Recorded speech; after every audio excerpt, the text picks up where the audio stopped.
Hey, good day, everyone. Bert Salazar here again. Welcome to another Cambridge Financial podcast.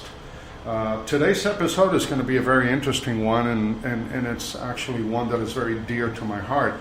We're going to be discussing how to maximize your pension benefits in retirement if you happen to be either a public employee or a private sector employee that has a pension. Now, although I have been in the financial services industry for the past 28 years, I was a public employee for many years. I was in law enforcement, both in Massachusetts and Florida. So I have a tendency to do a lot of work with public employees in that arena. Now, obviously, as a public employee working for a governmental agency or private sector, having a guaranteed pension is paramount in reaching your future retirement goals. One of the things that I normally tell my clients how have a pension is they happen to be at the top 1% of the food chain because the majority of Americans do not have a pension system as part of their employee benefits. Now, nevertheless, choosing the correct distribution rates and the type of pension option at time of retirement is very, very critical from a business standpoint. For the past 28 years, though, I have worked with hundreds of public employees, federal, state, municipal employees, and many dozens of private sector employees in the areas of pension maximization. Now, this sophisticated technique, which is called pension maximization, utilizes economic principles and models that take a number of factors in determining a specific pension benefit strategy. Now, this podcast is going to address some of these factors in detail in order to provide, a telescopic view of how proper decisions should be made and evaluated as employees exercise their guaranteed pension benefits. Now, because of the fact that we are a retirement distribution specialist firm, we address, review, and audit, many of the following items that we're going to be discussing hereforth, and that will have a tremendous impact on the outcome of choosing the right distribution benefit at time of retirement. Many a times when I engage a public employee or a private sector employee, they bring me their statements. It's mostly a husband and wife, and one of them is a public sector or private sector employee with a pension, or sometimes both of them work for the same department and so forth. But many of the questions that I ask during this interview creates a little bit of concern on behalf of these employees. The reason is simple. Most of them have not done any due diligence when it comes to retirement benefits. Now, most public employees, if they're going to retire, they need to submit their retirement papers within 90 days to 180 days prior to retirement. And most of them, only then will they start looking at which options to take. But it's not just picking an option, because you have to look at the entire plan and the entire family unit in order to determine which is going to be the best option at retirement for these employees. So, for instance, some of the questions that we have a tendency to ask, and the answers are very critical as to our decision-making process, are questions like, what type of system does the public employee have? I have worked with federal, state, and municipal employees, and their systems are different. So understanding the type of system that the employee has is very, very critical. How many retirement options are available under said system? If the client is married, does the spouse participate in the same pension system as the employee? Or does the spouse participate in another system that requires pairing calculations and so forth? I have clients of mine, husband and wives, and they work for the federal government. One of them has one pension system, another one has another. Now, mostly you're not going to see that anymore because the latest pension system, which I'll discuss in a minute, has been around now since the early 1980s. But you could have a federal employee married to a state employee, so obviously you have to do pairing, calculations along those lines. Does a pension system allow for revocable decisions during retirement, or are all decisions irrevocable at time of choosing. Most pension systems will only give you one chance to get it right. And once you sign on the dotted line, that's an irrevocable decision that you as an employee would be making. And it could be a $2 million decision. So doing due diligence is paramount in order to achieve success in retirement. Does a pension system provide a cost of living arrangement, better known as a cost of living adjustment or COLA? And if so, at what percentages and how is it triggered? There are some pension systems that you have to wait 3-4 years before you start getting a COLA on your pension benefits, and obviously that plays a role in all of the calculations that need to be done. Are the benefits fully or partially taxable? It really depends. Has the employee made after-tax contributions to the pension system? Would the system allow that? Are all contributions taxable? That's going to also have an impact on whatever the employee does in the future. What is the retiree's financial condition or that employee's financial condition? What other assets are available for income and or survivor benefits? Are those benefits taxable or tax-free?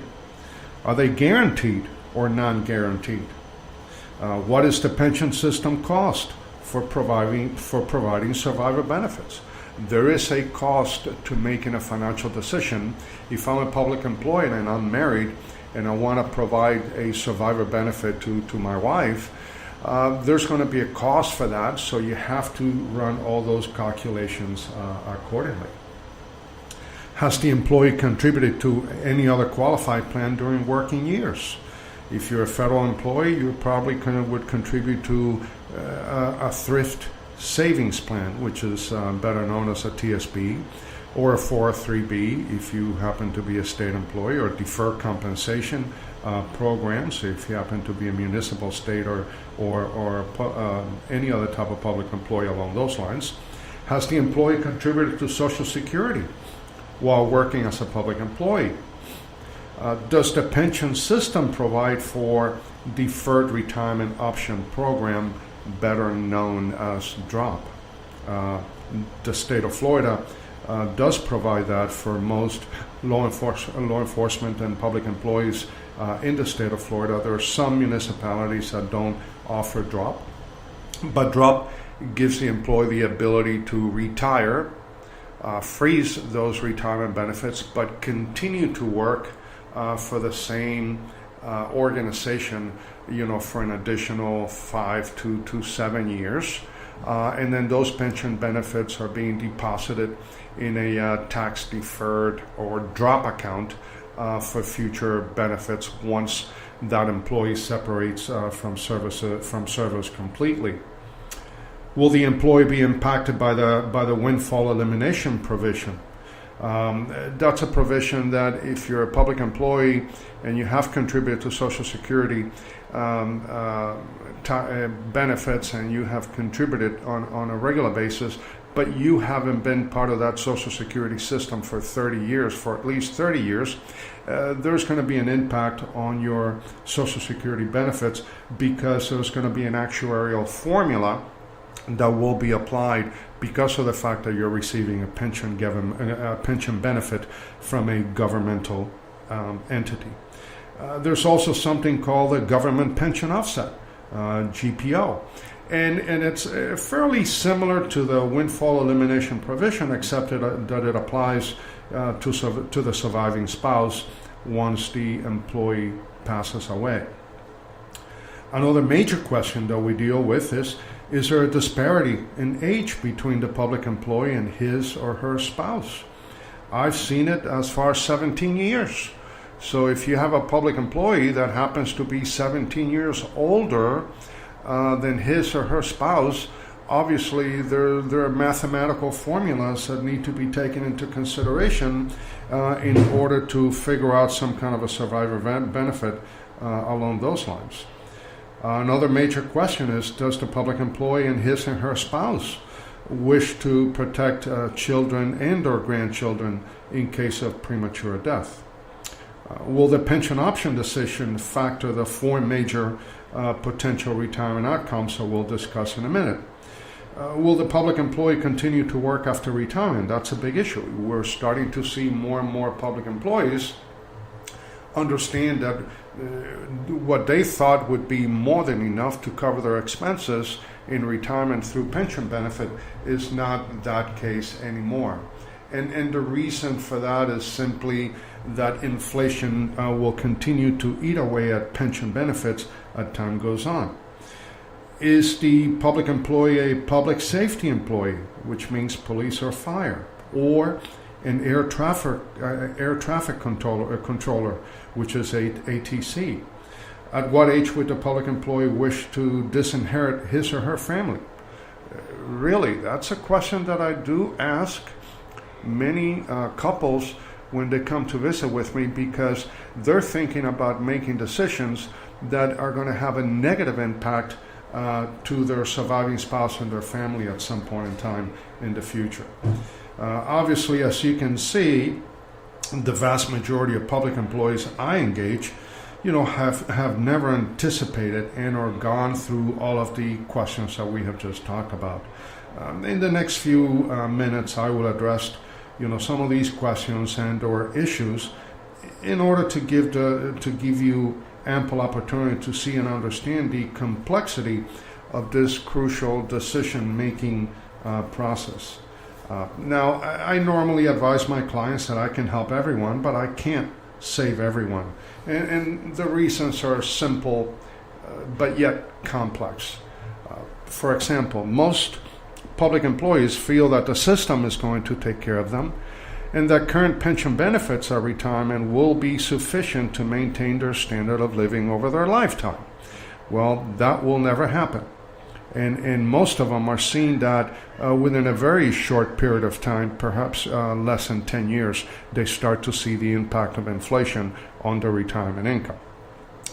Public employees have a tendency to perform what I call cubicle financial planning. They gather critical information from the person sitting in the next cubicle, and then they apply the same decision-making process to their own situation. It's like the blind leading the blind. That's not how proper economic planning is done. Another issue is that public employees do not realize and or comprehend that an irrevocable pension retirement decision will represent a $2 million decision for themselves and their families. They don't understand the gravity of that decision-making process. If public employees had a clear understanding of the questions, issues, and concerns that arise from making these critical decisions, they would be lining up at my door every single day of the week. But I don't see that happening because, again, out of sight, out of mind, and although there's more information in the marketplace than ever before, Americans are worse off than they've ever been. And the reason is simple. Information without education always leads to failure. Another thing is that most sadly, the spouses of public employees seldom participate in the most critical aspect of the pension retirement income process, and then end up destitute and with very little safeguard for their own retirement benefits for the rest of their lives. And I've seen that a few times already, and it's pretty sad of what happens. But at the end of the day, I cannot save everyone from a business standpoint. As a point of reference, obviously, many of my current public employee retirees are currently working in other careers, and many of them will become, sadly enough, Walmart greeters at some point in time in the future. And that's pretty absurd since they have a guaranteed pension, and because of said pension, they stand, as I said earlier, at the top 1% of the food chain when it comes to the American retirement system. I hope that by now I have your attention. But if not, let me address some of the previous questions and or concerns that we have talked about so far. Now, although most of the systems provide similar benefits, the access to these benefits are often